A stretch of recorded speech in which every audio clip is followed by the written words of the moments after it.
بەڵێزان خۆشەویستانمان لە تۆریەکەی بەرنامەکەماندا باز لە بابەتێکی گرنگ دەکەین لە دەستدانی زانا و کەسایەتیەکانمان خەسارەتێکی گەورەیە لە ژیانماندا لەبەرەوەی کە ڕۆڵێکی بەرچاویان گێڕاوە لە زۆرێک لە پێگەیاندنی قوتابیان لە بابەتی ئاینی بابەتی مامۆستای ئاینی وهروەها لە ئیسلاح و چاکەخوازی لە نێو کۆمەڵگادا لە دەستدانیان خەسارەتێکە کە لەوانەیە بۆ چەندین ساڵی دیکە قەرەبوو نەکرێتەوە کە زانایەکی لەم چەشنانە دووبارە دروست بێتەوە کە بۆ زۆر بابەتی گرنگ پرس و ڕاوێژی لەگەڵدا بکرێت. مامۆستا مەلا نەجمەدین پیریادی کە کەسایەتێکی دیار زانایەکی کاریگەر لە کۆمەڵگای ئێمەدا ڕابردوودا ڕۆڵێکی باشی هەبووە و بابەتی بەتایبەتی تر بابەتی میرات بابەتی تەلاقە مامۆستا پرس و ڕاوێژی پێکراوە توانێتی ئەو کێشانەی کە دێتە بەردەمی چارەسەریان بکات و هەروەها بتوانێت لە کێشە خێزانیەکان ژن و پیا و بە هەموو هەوڵێک نەگاتە تەلاق و بە قسەی باش و بە کۆمەڵێک ئامۆژگاری بۆ مسلمانان. گفتوگۆ زیاتر دەکەین لەسەر ژیانی لەسەر ڕۆڵی مامۆستا بە ئامادەبوونی بەڕێز حاجی عەبدوڕەحمان محەممەد ئەمین قوتابی و کەسوکاری مامۆستای کۆچکرد و مامۆستا گیان زۆر بەخێر بێ. سپاس بۆم دەرفەتەوە. خوا بەخێر بێ. مامۆستا گیان ئەگەر باز لە ژیانی بکەین مامۆستا نەجمەدین پیریادی کێ بوو دواتر دێنە سەر تێکۆشان و ڕۆڵی لە نێو کۆمەڵگادا. ڕێگەورە پاداشتان باتەوە دەستخۆشی مێ بۆم بەرنامە جوانتان. بسم الله والحمد لله والصلاة والسلام على رسول الله وعلى آله وصحبه ومن والاه. أما يبقى آيات دست في بكم كخايف الرزقار فرمي ومن أحسن قولا ممن دعا إلى الله وعمل صالحا وقال إنني من المسلمين. براستي أما آيات الله جناي ما مصاب برجستبوه ما مصاب سيد نجم الدين نبي نجم الدين نور الدين أمينة خلش جندي بيريادية لساداتي بيريادي يا بابلين بير خدري أو إيش ناويشي أو سلكية كسلكي سادات مثلا شجري سادات لشان أو دروز بون كمن شعر زاي زور من باري عنوانية بلام مثلا سيدي بير خدري شاهو سيدي الرفاعي سيدي أو كمالي جاء أمان لو بنماليان لو بربابا كسيدي بيرياديان بيدا قتري ما مثلا نزمدين أتوانم لي من السرطاي شەستەکانە چۆتە قوتابخانە متەوەستەی تەواو کردووە کاتی خۆی لە چەند شەماڵ دوای بەهۆی هەوکو هەموو ئەو خەڵکەی تر بەهۆی نەداری و نالەباری ژیانەوە تا توانیوەتی متەوەستە بخوێنێ بەڵام ئاستێکی بەرزی هەبوو لە متەوەستەیشە دوایی خەریکی ئیش و کار و کرێکاری بووە کاتی خۆی جوتیاری ئەوانە لەگەڵ جەنابی باوکیان دواتریش کە شۆڕشی ئەیلول بڵێن هەبووە و ئەویش گەیشتۆتە ئاستێک کە هەستی بە مەزڵومیەتی میلەتەکەی کردووە بۆتە پێشمەرگە لە شۆڕشی ئەیلول بەڵام کاتێک کە بۆتە پێشمەرگەیش بە حەقەت زۆر جار بۆیە گێڕاینەوە کە ئەچوینە هەر دەیەک کە مزگەوتێکی تیابواە یەکسەر ئەچوین مزگەوتەکەمان پاکە کردەوە ئەم خۆی داوایە کرد لە خەڵکەکە و لە پێشمەرگەکانیش ئەویت بانگمانتیادا لای هەندێک کەس غەریب بوو کە پێشمەرگە بانگ بدە بەڵام ئەم سیفەتە زیاتر هەر لە مامۆستایە ڕەنگی دابەوە چونکە ئەو کاتە هیچ شۆڕشێکی تری ئیسلامی نەبووە بە شێوەیەک ئەوەی کە بوو بێ شۆڕشی کورد تەنها ئەو شۆڕشە بووە و ئیتر خەڵکی ویستێتی لەوێ خزمەت بکە هەرێکە لە توانا و بیر و باوەڕی خۆیدا مامۆستای وەکو موسڵمانێک ئەویست لەو شوێنە خزمەت بکە زۆر جا بۆیە گێڕاینەوەی من کاتێک خەریک کرێکاری بوومە لەگەڵ باوکمە خەریک جوتیاری بوومە بیرم لەوە کردوەوە کە چۆن سەحوەیەکی ئیسلامی لە کوردستانە دروست بکرێ بۆی خزمەت بە و میلەتە مەزڵومە بکە لە جیاتی فکرەی دیموکراتی و مارکسی و ئەوانە بتوانین بە شێوەیەکی ئیسلامیانە جوان بتوانین خزمەت بکەین جای زۆر جاوها داڵغا ئەمی برد گەرمە بووم لە بەدەم کرێکاری و خاکە نازەکەەوە یا ببنەوە ئەموت ئێرە دەنجی ئیسلامە یعنی مامۆستا لێەوە هێنای مەبەستمە وەکو سەرەتایە دواییش دوای نوسکۆی بڵێن شۆڕش مامۆستا هاتەوە دیارە تەسلیم بووە تەمەن خاڵێکی تر کە لە ناو شۆڕ شایکرد یەکێ بوو لەوانە ئەم مامۆستایە بۆەوە نەوەستا بوو کە مەسەن هەر داوا بانگەوازی خەڵکی ئەکرد وەکو ڕۆژنامە نووسێکیش ڕۆژنامەیەکی دەرەکرد بە ناوی قەڵەم ئەو کاتە نە چاپ هەبوو نە هیچ بەڵام مامۆستا خۆی هەموو جارێ باسی کرد بە کاربوون ئەو کاتە کاربوونە بۆ ئەوت وەرەقە و کاربوون 3 نوسخەم دەرەکرد بۆ 3 لقی سنوورەکەی خۆیان لقی پارتی ئەو کاتە ئیتر لە ناویانە نەسیحەت و ئامۆژگاری و نوکتەی خۆشیشی هەرتیان نووسی بوو هەمەڵێشتمان بۆیە جێڕاینەوەی بەتەنیا خۆی بەڵێ بەتەنیا خۆی بەتەنها خۆی اینجا بیری لێ ئەویت هەموو جای باسی کرد بۆمان ئەویت لە کۆڵە پشتەکەی پشتم یان ئەوە چاکەتێکە ئەویت شوێنێکی ئەوە بە دوورمان خۆم بۆیم کردو و دەفتەر و شتەکانم هەموو تێئەکرد ئەوەندە مەرەکە ئەو کاتە مەرەکە بوو کۆێرە قەڵەم و کۆێستا قەڵەمی جافوانەش نەبوو ئەوی دەوەنە مەرەکە ڕشا بووە قەمیس و شتەکەما کاتێک کە نوسکۆمان بۆ دروست بوو ویستم ئەو کراسە بڵێن بشۆم و بۆی کەوا نەڵێن ئەم هەموو مەرەکە بە چییە پێوەی بەعمل نادەوی کراسەکەم فرێدا یعنی ئەوەندە ئەوە بوو مەرەکە بشتی پێوە بارحاڵ مەبەستم وێ مامۆستا لەلایەنی ڕۆشنبیری و ڕۆژنامە نووسی و ئەدەبیاتیشەوە هەر دوان نەکەوت بوو ئەمە ژیانی بوو دوایەوەی کە نسکۆی شۆڕش دروست بوو وەکو ئەوی شۆکو هەموو پێشمەکانی تر تەسلیم بوونەوە بە حکمی ئاستەکەی و خوێنەوارەکەی و تواناکەی امتحانی علمیدا امتحانی مەلایەتی لە ئەو کاتە لە کوردستان بڵێن لە زمانی حکوومەتکە امتحانیاندا ناجح بوو بە پلەی ئەتوانم بڵێن پلەی یەکەم کرایە ئیمام و خەتیب تعین بوو لە ئەوقاف بە صفەتی ئیمام و خەتیب بوو ئەمجا بەردەوام بوو لە دەیەکەی خۆیانە بە دەرس و دەور و بە خەتابەت و بە مزگەوتیان هەبوو تەبەن یەکەم کەسێ بوو کە لە دێهاتە مەدرسەی دروست کردبێت لە سنووری چەمچەماڵە بەو شێوە فراوانە کە هەموو ئاستەکانی گرتووە لە گەنج و لە مناڵ و لە پیرادیە ئەمە لە دوای نوسکۆوە کوتم ساڵەکانی هەشتا و ئەو ناوانە خوتبەیشی ئەدا دیارە شەرمیشی لە کەس ناکرد لە خوتبەدانی شابەغیرەت بوو هەروەکو خۆیڵێ دڵم ڕقە و ڕقە گفتارم دڵم نەرمە و ڕقە گفتارم بەم عیبارەتە هەتا جاری وا هەبوو خۆی ئەیجێڕایەوە کە لە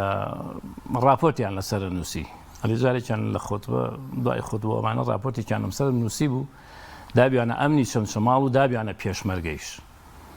ئەڵێ لە چەمچەماڵ ئەمن بانگی کردم وتیان تۆ خوتبا دەیت و دژی ئێمە قساکەی ئەڵێ منی شتم وەڵاهی من ئاەت و حەدیسە خوێنمەوە خۆ ناکری ئاەت و حەدیس بۆ ئێوە تەویل بکەم و لابەلایکەمەوە ئێوە خۆتان ڕێخەن لەگەڵ ئاەت و حەدیسە ئەڵێ مدیر ئەمنەکەی دوبار حاڵوتی راپۆرت لەسەر درێ ئاگال لە قسەکانت بێ ئۆمانە ئەڵێ گەڕامەوە بۆ ئێوارە بۆ دەیەکەم تەبلیغێکم بۆ هاتبوو کە بچم بۆ تیپی فڵان شوێن پێشمەرگە و کاتە پێشمەرگەی یەکێتی نیشتیمانی لە سنوورەکەی بوو ئەڵێ لەوێ راپۆرتم لێ درابوو لەسەر ئەوەی کە قسەم کردووە قسەکانیش باش نەبوون ئەڵێ بەهەرحاڵ لەوێش ناسیاروشتی هەر هەبوو کورد تۆزێ نەرمتر بوو لەگەڵ بە تایبەتی مامۆستا پیاوێکی بەڕێز و بە حورمەت بوو ئیتر ئەڵێ کە دوایی کە هاتمەوە چوم سەماعی مزگەوتەکەم کردەوە وتم کاکی راپۆرت چی ئەوەی کە راپۆرتە نووسی باش گوێ بگرەوە قەڵەم و کاغەزەکەت حازر کە لەعنەت لە ئەفلەق لەعنەت لە مارکس بەم عیبارەتە بۆی کە بێمنەتی مەبەسم لە بێمنەتی مامۆستا بوو لە حەق وتنا لە قسەکانیە ئەمە ینی کۆمەڵێک یادەوەری مامۆستا بوو لە سەرەتاوە دیارە دواتریش کە دێهات ڕووخاو هەر لە ناو دەی پیریادیە کە وەکو وتم مەدرسەی هەبوو جگەلەوە ئیدارەیەکی جوانی دەیەکەیشی ڕێک خستە بوو بەوەی کە یعنی خۆی هەمجارێک جێڕایوەمان وعدی لێ وەرگرتم توی ئەگەر ئێوە ڕازین بەوەی من حکمتان بکەم وەکو شەرع داواتان لێکەم هیچ شکاتێکتان مەبەنە مەسەلەن ئیدارەی چەمچەماڵ کە حکوومەتی عێراقی و کاتە بوو ئەگەر ڕازین من لێرە حەلێکم ئەڵێ ئیتر زۆربەی گەنجەکانەمانە ڕازی بوون بەوەی کەوا ئەم دادوەری بکات لە نێوانیاندا زۆر جایی کێشە و مشکلە دروستەوەیان هاور بۆ لای من و منیش حکمیان مەدا گەنجی وا هەبوو تاقێ لە مەدرسەکەیان سجنمە کرد بەبێ ئەوەی پێی ناخۆش بێ مۆلیدێ بۆ یەکەم جار کە دێهاتەوە کاتانە هیچی کارەبای نەبوو کارەبای مۆلیدەیەکی بۆ پیریادی کڕی بوو دیار هەر بە پارەی موسڵمانانی سنوورەکە وتبووی مەسەلەن یەکی ئەوە نەم بنێ دوایی من کارەباتان ئەدەمێ بە پارە مەسەن هینێکی دروست کردبوو ئیدارەیەک ئێسایش دەفتەرەکەی و سجلەکەی من زۆر جار سیرمە کرد هەر مابوو کە بە وردی توانی بووی ئیدارەی بدات و دێی پیریادی یەکێ بوو لەو دیانەی کە یەکەم کەس کە بە سەرپەرشتی جناوی مامۆستا کارەبای بۆ چوو بوو لە مۆلیدەی خۆیانەوە. بەرحاڵ کۆمەڵی شتی جوانی هەبوو مامۆستا ڕەنگە بەم دەرفەتەکەمە نەتوانین هەمووی باسکەین. دوای ئەوەی کە لە پیریایی بڵێن دێهات ڕووخاو ئەوانە ئیتر ئەو کەوتە مەجموعەی شۆڕشەوە بە تایبەتی لە سەروی دەی مۆفەری پێڵێن عنی مەجموعەکان ئەو کاتانە ئەوە پیریادی ئەوە مۆفەرەوە هین کرا بڵێن گەڕەکان بەو ناوانەوە لەوێ گیرسایەوە تەقریبەن نزیک بووین لە یەکەوە لەوێژ مەدرسەیەکی دروست کرد بە هەمان شێوە مەدرسەیەکی یعنی ئەتوانم بڵێم زیاتر لە 300-400 قوتابی دەستی تیا خوێند لە کچان و لە خوشکان و لە برایان و لە مناڵ و لە گەنج و من خۆمێکم لەو قوتابیانە لە خزمەت یا بووین بەڵێ پێشتر ئەلفوبێیەکی ئەوەمان خوێندبوو بەڵام وەک یادگاری ئەوەی خۆمە جێڕمەوە من کە ئامادەی پیشەسازیم تەواو کردبوو عادەتەن ئەو کاتانە هەر کەسێ خوێنەواری چێوە پیانەون مەلا منیش وەک پێویست قورئانم نازانی ینی بیخوێنمەوە ڕۆژێ چوون بۆ خزمەتی و مامۆستا هەرچەنە من لە مناڵی و پێشەوەی بچینە مەکتەب هەندێک دەرسمان خوێندووە دەرسی دینی ئەوانە بەڵام وەڵاهی وەک پێویست شارەزانیم لە قورئان خەڵکیش پێمانەڵێ مەلا ئەو کاتە باوی ئەوەش بوو خەڵکی یاسینیانە خوێنا بۆ مردووەمان ڕۆژێکی باغم کاوەرە سوورەتی یاسین بۆ بخوێنە خۆ من ڕەنگە نەتوانم بیخوێنم حەزەکەم فێر بم وەڵی تر دەستمان پێ کرد لەوێ سوورەتی یاسین تۆزێکم بۆ خوێندوتی تۆ زۆر باشی هەر با لە بەقەرەوە دەست پێ بکەین من ئاوها لەگەڵ مامۆستایە لە خزمەتی مامۆستای ئەتوانیم سەرەتایەک لە دین فێر بین قورئان و سەرەتایەکی فیقهی بە حەقیقەت یعنی من هەموو جارێ ئەڵێم من سەدەقەی جاریەم بۆ مامۆستا چونکە هەر کاتێک کە من حرفی قورئان بخوێنم قەناعەتم وایە خێری بۆ ئەوە چێت چونکە ئەو فێری کردوم خوا هیدایەتی دام ئەو سەبەبی هیدایەتی من بوو. زۆر باش مامۆستا باسێک لەوە بکەین کە مامۆستا خزمەتێکی باشی لە ناو ڕابوونی ئیسلامیدا هەبوو و دەستێکی باڵای هەبووە لە بڕیاردان و وەروەها بەرپشتوونی ڕابوونی ئیسلامی باسێکمان بۆ بکەیت لە خزمەتەکانی لەناو ڕابوونی ئیسلامیدا. وەڵاهی مامۆستا وەکوتم کە هاتە شۆڕش لەوێ دەست و دەورەوانەمان هەبوو هەتاکو ڕاپەڕینی نەوەتویەک لە ڕاپەڕینی نەوەتویەکیش مامۆسایەکی بەلەو کەسانە کە ئێمە خۆمان چوینە خزمەتی وە زۆر پێشمەگەی تریش کە پێشنەگەی لایەنەکانی تر بوو ئەهاتنیان مامۆستا ئێمە دژی حیزبی بەعس ڕاپەڕین ئایا گوناحبار نابین خەڵک بکوژین ئەوە بکەین مامۆستا فتوای بۆ دامەتی ئەوانە زوڵمیان کردووە خەڵکیان ئەنفا کردو بۆ یەکە هەموو پێکەوە بە یەکدەست و بە یەکدڵ بەڵام لەبەر خاتر خوا هەوڵ بدەن بەرحاڵ ینی لەیەوە ئەو دەستی پێکرد تەعەن مامۆستا پێشتریش کە بۆ ئێمەی باسە کرد لە ساڵەکانی 1970 کە بزوتنەوەی ئیسلامی دروستکرا ئەو وەکو پەیوەندێکی تەنزیمی لەگەڵ ئەو کاتی بزوتنەوەی ئیسلامیە پەیوەندی هەبوو حتا ئەو مۆلی دەوشتانی کە لە گوندی پیریادی فرۆشتووی پارەکەی بە دزیەوە نرد بۆ بزوتنەوەی ئیسلامی ئەو کاتە کە دوایی مامۆستا مەلا عوسمان و نامەیەکی بۆ ناردبوو کە بەڵێ 2000 ئەوەنە دیناری ئەو کاتەمان لە بەڕێز مامۆستا سەید نەجمەدین وەرگرت بۆ سەحوەی ئیسلامی ئەو لە 1970 تقریبا پەیوەندێکی تەنزیمی هەبوو هەتا کۆمەڵێ برا ئەو کاتانە گیرا بوون کە ئەم ڕەبتی پیانەوە هەبوو مامۆستایش بە تەمای ئەوە بوو کە دەرچێ بۆ دەرەوە کتێب و شتەکانی هەموو تەوزیع کردە ماڵەکانە بۆی نەگیرەوە دوایی خەبەریاندا پێوتیان مامۆستا بەس تۆ ماوی کەشف نەبووی دەرمەچۆ ئەو هەر مایەوە بەو شێوەی لە چەند شەماڵە تا ئێمە دەست و دەورەمان هەر هەبوو باسی جیهاد و ئەمانەی هەر بۆ ئەکردین بەڵام چۆن بڵێ بە غیر مباشیر زۆر بە زەقی ناکە بڵێ ئێمە ڕەبتێکمان هەبێ بە زوتنەوەی ئیسلامی ئەوانە ئاوهای بۆی کەشف ناکرد بەڵام ئێمە ئەو هەرچی ئەمر کردایە بۆمان جێبەجێ کرد ئەیتر لە ساڵی 91 کە ئەو بڵێن ڕاپەڕینی 91 بوو مامۆستایەکی بوو لەو کەسانەی کە بە نامەی مامۆستا مەلا عوسمان پەیوەندی کردە بە زوتنەوەی ئیسلامی ئەو کاتۆ ئێمەش هەر لە خزمەت یابووین کوڕێکیشی لەو پێناوەیە شەهید بوو لە ساڵی 91 بە ناوی ڕزگار کە لەگەڵ بنکەی شەرەفخانی ئەو کاتێ بزوتنەوە یابوو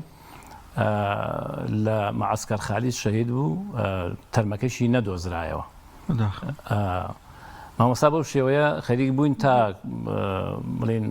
یەکەم کەسێکیش بوو کە مەقەڕی ئیسلامی لە ناحیەی شۆڕشا دروست کرد لە ناحیەی شۆڕش کاتێک کە جەنابی مامۆستا نامەیەکی بۆ نار مامۆستا مەلا عوسمان ئیتر ئێمە ئاگادار کەوتی کاکە ئەبێ تەواو چەک هەڵگرین چەکمان هەڵگرت و مەقڕێکمان لە هەر لە ماڵەکەی خۆیان دروست کرد بە ناوی تیپی شۆڕش تر ئەو تیپە هەر بەردەوام بوو دواییش هاتین لەگەڵ لە نەکسەی بزوتنەوەیە هەموو دەرچوین بە هەرێکە بە شێوەیەک مامۆستایش دیارە ئەو کاتە یەکسەر لەگەڵ ئێمە نا بەڵام تەقریبەن دەورمانیە ماونی و دوای ئێمە وەختێکمان زانی ئێمە و کاتە لە بانیشار بووین مامۆستا بە خۆی و جبە و مێزەرەکەی و خۆی کردە بانیشارە ماماسا چۆن هاتی وتی وەڵا پەنا بەخوا بەیانی نێتم لێ هاوردە و سوار سیارە بووم و هاتوو ماڵم ناڵی جێشت و کەس نەیزانی و ئیتر دوایی لە ڕێی ڕێخستنەوەوانەوە مناڵەکانیشیان دەرکرا بۆ ئۆردوگای بۆ بانیشار و لەوێشەوە بۆ ئۆردوگای بارامەوە مامۆستایەکی بوو لەو کەسانی کە مەسەن هەم جیهادی کرد هەم هیجرەتی کرد هەم ئاوارەی و دەربەدەری ئەوەی زۆر بینی مامۆستا وەک باسە کرێ ئێمە راپۆرتێکی تێروتەسەلیشمان لەسەر ژیان و تێکۆشانی مامۆستا ئامادەکرد لە کەناڵی پێیام لە گشتی هەواڵەکاندا لە راپۆرتەکە ئاماژە بۆ دەکرات کە مامۆستا پسپۆرێکی ورد بوو لە بواری تەلاق لە بواری میرات زۆر جار مامۆستانی دیکە پرس و ڕاوێژیان پێکە لەبەری ئەو وردتر قوڵتر لەو بوارەدا شارەزای هەبوو ئەمە بۆ چیە گەڕێتەوە و باز لەوە دەکرێت کە هەموو هەوڵێکیەوە بۆ کە هاوسەران نەگەنە تەلاق و لێک جانە بنەوە بەڵام بۆ شیشی کردنەوە لە بواری تەلاقدا وڵا خواپاداش دەباتەوە مامۆستا بالفعل لەو بوارەدا زۆر شارەزا بوو مامۆستا ئەتوانم بڵێم دوو مامۆستای ڕسمی نەبووە کاتێکیشە خوێندوێتی بەڵام خۆی خاوەنی هەوڵ و تێکۆشانێکی باش بووە زمانی عەرەبی و زمانی فارسی و زمانی دایکی زۆر باش زانیوە و شعریشی پیان وتووە بە هەر سێ زمانەکە ئەتوان بڵێم شعرەکانیشی لە ئاستی باڵایان لەو بوارانشدا زۆر شارەزا بوو یەکێک بوو لەو کەسانی کە ئەتوان بڵێم ئێستا ڕەنگە لەو سنوورەی ئێمە و ڕەنگە نازام شارەزانیم لە بابی میراتە مامۆستایەکی تر نەبێت ئەو بتوانێت ئەو بوارانە شی بکاتەوە من لە خۆم لە خزمەتیا بووم زۆر جار کە باسی بۆ کردم چۆن چۆنی بە حەقەت عنی با بڵێن کێشەی وا هەبوو کە مانیەک پێوەی خەریک بوو بۆی کە بەوردی بتوانانی حەقی خۆی پێ بدا لە مەسەلەی تەلاقیشا زۆر شارەزا بوو زۆر وردەکار بوو و زۆریش نەرم بوو بەبیرم تێ هەر وەک لەتیفەیە ئیجێڕمەوە جارێکیان چوومە خزمەتی وتی کە عەبدوڕەحمان پیاوێک لەم یەک دوو ڕۆژەیە هاتووە 35 تەلاقی خواردبوو بۆم چاک کردوێتەوە ئێوتم مامۆستا وەڵا خۆ حتمما جەنابەت چاکیکەیتەوە بێحیکمەت نییە بەڵام چۆن 35 تەلاق چاکە بێتەوە وتی زۆرم لەگەڵا وتووە پرسیارم لێ کردەوە وتمە کاتی خۆی کە ژنت هێنا نوێشتە کرد وتی نەوەڵا مامۆستا ئەی دوای ئەوە نوێشتەکەن وەڵا چەند ساڵ دوای جایش دوای کەوتمەتە نوێشتەوە ڕاستی بێ ئێوتی ئێمە کاکە هەر بە فتوای سەحابە مە هەر موسڵمان نەبووە هەر مارەی لێ نەهاتۆی من تازە مارەم بڕیەوەی دە باس 1000 تەلاقیش بخوا یعنی ئەوە نەوردەکار بوو لەو بوارانە وەکو نمونە ئەوە جێڕایەوە مامۆستا بەو شێوەیە بوو ئەندامی لژنی فتوای چەمچەماڵ بوو بە حکمی ئەوەی کە شەهادەکەیان لێ بزر کردبوو لەم دوایانەیە تەبعاً مامۆستا کە هیجرەتی کرد و ڕۆیشت فەسڵ کرا لە ئەوقاف لە زمانی حکوومەتی هەرێمی خۆمانە فەسڵیان کرد و دوایی کە گەڕایە وتیان وڵا بێت تازە مەگەر تەعین بیتەوە ئەوانە شەهادەکە و بێنەوە ئەوانە ئەوی شەهادەکەی کاتی خۆی زمانی حکوومەتی مابوو نوسخە ئەسڵیەکەی خۆی بۆ گەڕاموتی نەمکرد ئیسراخکەم نوسخە ئەسڵیەکەی خستبوونا ئەو کتابات وشتەوە کە بە حساب تەعینی کەنەوە بە ئیمام و خەتیب بارحاڵ لە هەر شوێنێ بوو نازانم بدویانە ئاسایش و کۆکو ئەو نوسخەی شەهادەیان لێ کردبەوە فڕیاندا بوو دوان مامۆستا کوا شەهادەکەوت کاکە وەڵا ناویا بوو وەڵام مامۆستا شەهادەت نییە تەمان تا مرد بە قاری ئومۆزین تەعین کرابوو بەڵام هەرچی مامۆستای چەمچەماڵیش هەیە ئەوانەی کە ئێستا لە ژیاندان ناتوانین ئینکاری بکەن هەمویان ئەبوایە بگەڕانەوە بۆ فتواکانی ئەو بۆی کە بتوانێت بەبێ کێشە فتوەکانیان بواری میراتیش هەر لە بواری میرات بە هەمان شێوە لە تەلاق لە هەر بوارێکە بتگرتایە مامۆستا زۆر ورد بوو ئەندامی لژنەی فتوای چەمچەماڵ بوو زۆر جای کێشەکان لەوێ هەبوو یەکێ لە مامۆستایان لەسەر مەذهەبی ئیمامی شافعی بوو مقەیەد بوو پێوەی مەسەلەن ئەوانە بوو ئەوانە بوو مەسەلەن ئەیان ئەم تەلاقیت و هەتا بۆ نمونە خۆی بە مۆبایل تۆماری کردبوو یەکێ لە مامۆستاکان تووڕا بێ ئەڵێ بابە تەلاقەت کەوتۆ چاک نابێ بڕە خوا حافیزت بێ مامۆستا دوایوتی پێی وتم کاکە مەڕۆ دوای وەرە بۆ ماڵەوە دوی بۆ ماڵە ورد لێی پرسی بوو سێرەکە مەجای تایە کاکە بابە مەذهەبی ئیمامی شافعی نەبێ خوای لە ڕازی بێ مەذهەبی ئیمامێکی تر بێ خۆ بەرحاڵ ڕاستە مەبەستمە مامۆستا لەو بارانەوە زۆر وردەکار بوو و زۆریش ئاسانکار بوو هەتا مەجال هەبووە لە شەرعە لە شەر لای نادە هەتا لە شەرعە مەجال هەبووە ئەیتوانی ئەنی کێشەکانی بۆ حەلەکردن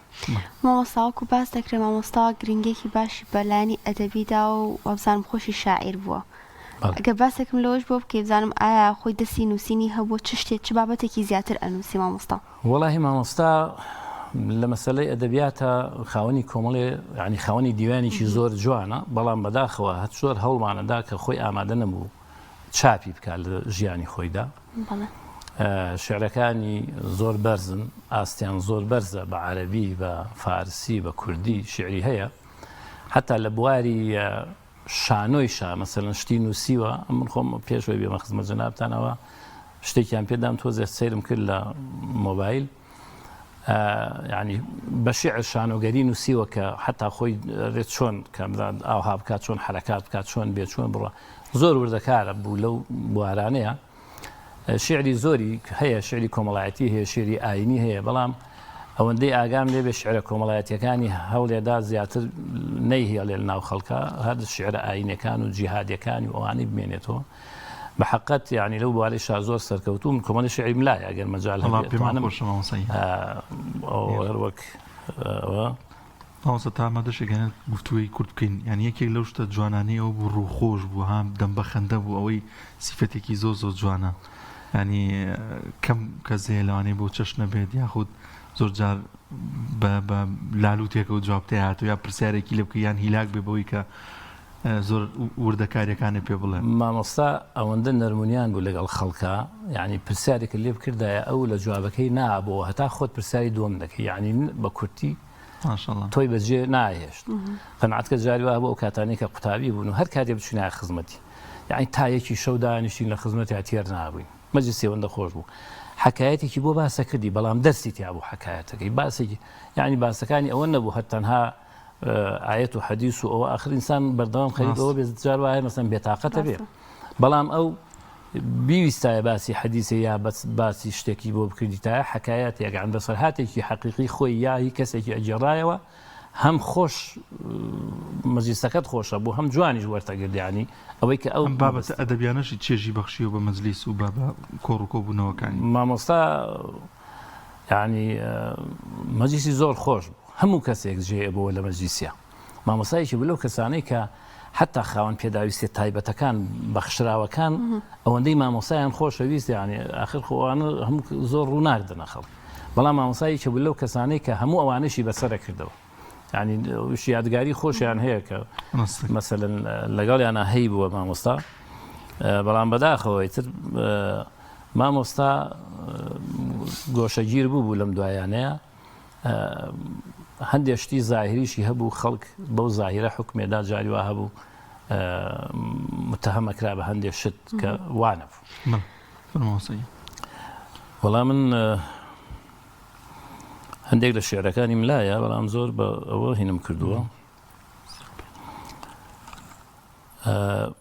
شعرێکی هەیە بە ناوی بارەکەڵڵا دیارە ئەوەی کە بووی باس کردم کاتی خۆی لە هەشتا ئەو ناوە خەوی بە پێغەمبەری خواوە بینی بوو سەڵاسامی خوای لەسەر بێ لە شەوی مەولودا ئیسا باسی مەولود و یادی پێغەمبەر سەڵ سەلەم ئەکرێ ئەو وتی وەڵڵا نەمەزانی کە بەیانی 12 ڕەبیع الأول و یادی پێغەمبەر سەڵ سەلەم وتی شەو خەوم بینی لە خەوم پێغەمبەر سەڵ سەلەم هاتە خەوم و بە شێوێک خەوەکەیم لەبیر نەماوە ئیتر هەڵسا بوو شعرێکی نووسی بوو بە ناوی بارەکەڵڵا یا ئەحمەد بارەکەڵڵا بە ناوی تۆ دەست پێ دەکەم یا ئەڵڵا دەڵێم بسم الله والحەمد لله ئەمجا سەڵات و سەلام ماشا ئەڵڵا لەسەر خۆشەویستی تۆ حەبیب الله بارەکەڵڵا یا ئەحمەد بارەکەڵڵا جەژنی خۆت و ئومەتت بارەکەڵڵا ئەمە تەبەن بەکو سرودیش ئەوترا زۆر خۆش بوو کۆمەڵی گەنجیان وت خوایە وا لە یادی خۆشەویستی تۆین لە هەر لایە ئەگەر تاچین ئەگەر کۆین بۆ ڕەزامەندی تۆیە لە گفتوگۆین ئێمە لار و تۆ غەفوری یا ئەڵڵا بارەکەڵڵا یا ئەحمەد بارەکەڵڵا جەژنی خۆت و ئومەتت بارەکە الله جا شعرەکە درێژە ڕەنگە هەر ئەویان ئەوەنە ئیکتفا بکەین دیارە ماوەسا ئەو شعرانی تەئسیری هەبوو لەسەر قوتابیەکانی لەسەر و کەسانی کە هەبوون کە بە جۆرێک چێژی لێبینن و ینی هەوڵی زیاتر ئەدەبیاتیش بدەن لە تەنیش فێربوونی زانستە شەرعیەکاندا بە حەقیقەت دەوریان هەبوو خۆی ئەم شعرانی کە هەیبوو ئەوەی کە وەکو سرود لەحنەکەیشی بۆ دا ئەناین ئێمە وەکو سرود بۆمانەوت یانی کاتی خۆی لە یادەکانە لە مناسبەکانە حتا شعرێتری هەبوو هەر لێرە نووسیومە ئەوش هەر عەرەبیە گەربی دۆزمەوە کاتە بە دووسێ زمان شاری هەبوو مامۆستا بەڵێ بە دووسێ زمان شاری هەر زمان فارسیش و عەرەبیش عەرەبیکی زۆر چاک شتێتە هەر وەک لەتیفەیە بۆتان بخوێنمەوە مامۆستا کاتێک کە لە متەوەستە بووە کاتی خۆی مامۆستای عەرەبی داوای لێکردوون هەرێکە ئینشایەک لەسەر دەیەکەیان شارەکەیان گەڕەکەیان بنووسێ مامۆستایش شعرێکی لەسەر دەیەکەی خۆیان نووسیوە ئەنجا ئەڵێ خۆی بۆ یەجێڕاینەوەی کە بردم بۆ مامۆستایتە زۆر دەستخۆشی لێکردمەمانە یانی تەلەبەی متەوەستی ئەو کاتە دوی متەوەستە ئەوانە بتوانێت عەرەبێکی وابزانێ بەڕاستی یانی ئەوە بۆ خۆی بەهرەیە جانووسی بووی محبتي لقريتي بيريادي هي مهدي وقلبي وبلادي مفرحة بمنظرة الأشجار والجبال والزرقاء والرماد طبعا خودي كان منطقي گەرمیان و زۆری ئەوە نییە بەڵامتر ئەوەندە بە خۆشی باسیەکە خۆی لە ئەخیرا نووسیوەتی خەڵک حەزیە کرد بێت خانوو لەوێ بگرێ بەکرێ و تایە بێ جا ئەڵێ لا أحب ترك بيريادي يوما لأن مسجون فيها فؤادي عزيزة تلك المنطقة عندي عاش فيها آبائي وأجدادي مرات شاهدت فيها زوارا ينظرون يمينا ويسارا لو تشاهدهم تعتقد أنهم شربوا الخمر أصبحوا سكارى بعض الغرباء سكنوا فيها يحسبون لياليها نهارا من يشاهد بيريادينا ساعة لم يتركها بل يستأجر دارا من دیارە عەرەبیەکەی نەزانم مەگەر ئەڵێ پیرادەکەم ئەوەندە خۆشە ئیتر جێگای باو باپیرانمە و جێگای خۆمە دڵم لەوێیە و خەڵکەکە ئەوەندە حەزی لە زیارەتی بۆ کاتێک هەر کەسێکیان هاتوێ ئەوەندە لای جوان بووە بەبێ ئەوەی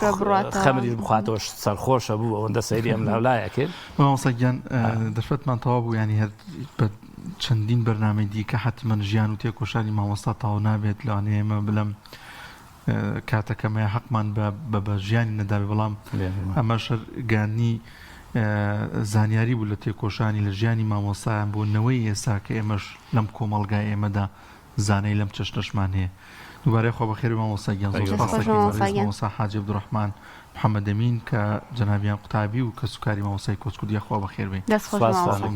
پاداشتان بەتەوە خۆش بێ ئینشاءڵڵا خی گەورە مامۆستایش بە بەهەشتی بەرین شاد لە بەهەشتا کۆمان کات ئینشاءڵڵا